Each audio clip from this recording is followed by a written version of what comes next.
friendly nations versus investment qualified visa or investor's visa. If you're here, you're learning about what's the difference between these two visa programs for Panama. Especially if you're thinking to relocate or have a residency visa in Panama as a plan B. Friendly nations, I love the name. It sounds like a therapy group, like a psychology therapy group. It's like we're all friends here. It's like, okay, how do we define friendship? Friendship gets defined as professional or economic ties with Panama. So for all of you friends out there, that's a straightforward definition that will save you from a lot of psychologists. In Spanish, we have this phrase. It's called cuentas claras, chocolates pesos. Go Google it. I'm not going to explain. Let's go through friendly nations first because it kind of rhymes with the investor qualified visa.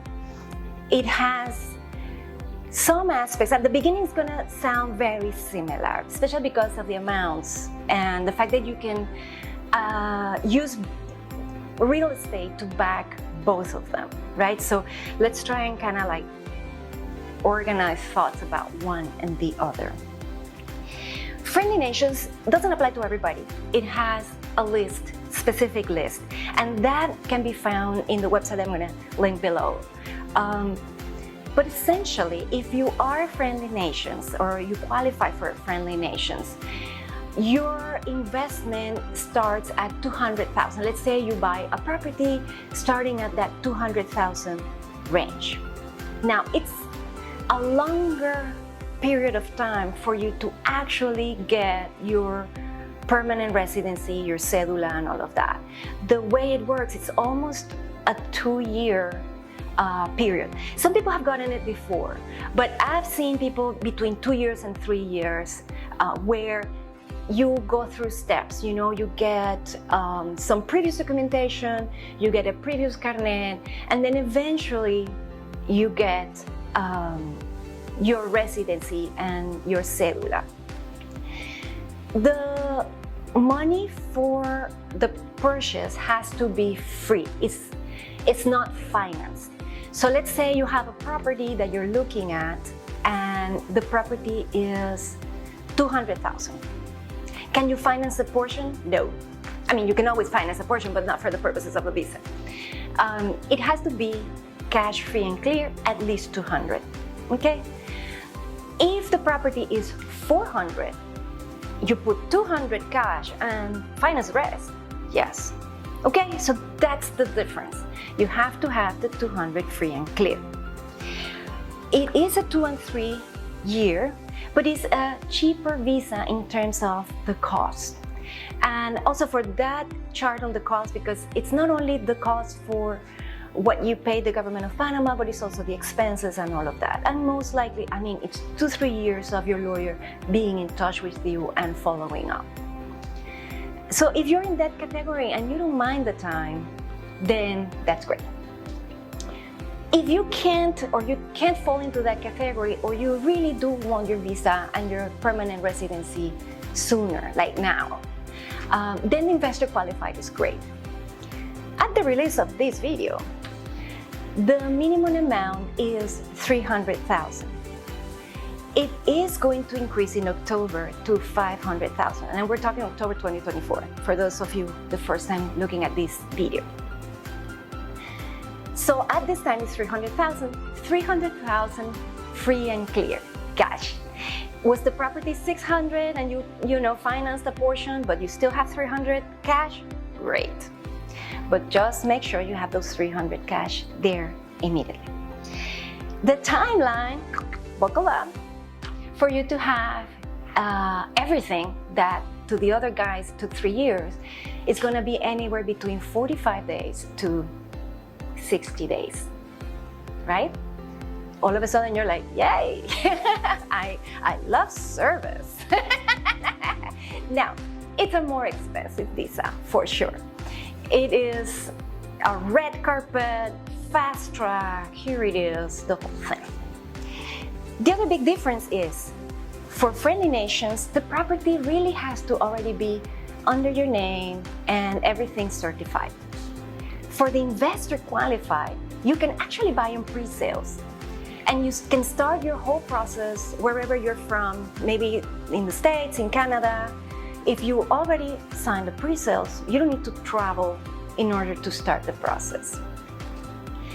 The way this works, let's say this is a pre-sale, and let's say the pre-sale starts now and that unit is scheduled to deliver next year or in 24 months. You go through the process, they give you everything that they give you, and what happens is that every year they contact the developer to certify that your contract is still active, that the investment is still active. Once it gets completely registered on your name and everything is paid, the developer then issues a final certification saying, yeah, it is true, so and so maintained it through all this time, and it's done, it's under the name, here's the documentation, this is how much they paid, blah, blah, blah, blah. So it is super convenient.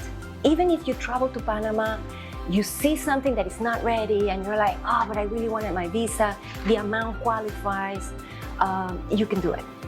So it's a very flexible visa in that sense. Now, there are common things to both. For those of you with spouses, dependents, children, how does that get, thrown into the visa? They will both have different costs for that formula, but they will define the dependents the same way. So obviously your spouse, children usually up to 18 years old.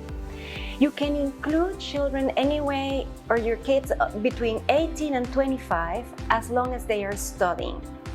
So that would be how they define those dependents. The other thing that's important is you do have to hold the property for at least 5 years. And you have to come to Panama. They could even revoke your visa if you don't. You have to come to Panama at least once every 2 years. So you cross the border, they stamp you, and that resets the clock. So there you have it. Those are like the big brushes of both programs. In cost right now, unless they change it, friendly nations, you're looking at $3,200 plus legal plus dependents. That's friendly nations. For investment qualified, you're looking roughly at $10,000 plus dependents for legal. The compression in time is incredible. It's going to be up to you and your particular case, which one you want to try. Everybody has a different situation. I have experienced both. And what I've seen personally is that some people have no problem waiting 2-3 years, and they're here. They really are making this their next home. But so much can happen in 2-3 years. Your life can change 3 times, 1 per year, right? With the other one, it's done, it's here, you can use it, depending on where you're coming from and what was your goal. You have a platform for you and your family almost immediately, super fast. So there you have it. If you have more questions about the visas and you would like us to suggest attorneys, we've worked with a wide network of people, then let us know. And if you like this type of content, comment, subscribe, and help this channel. Thank you.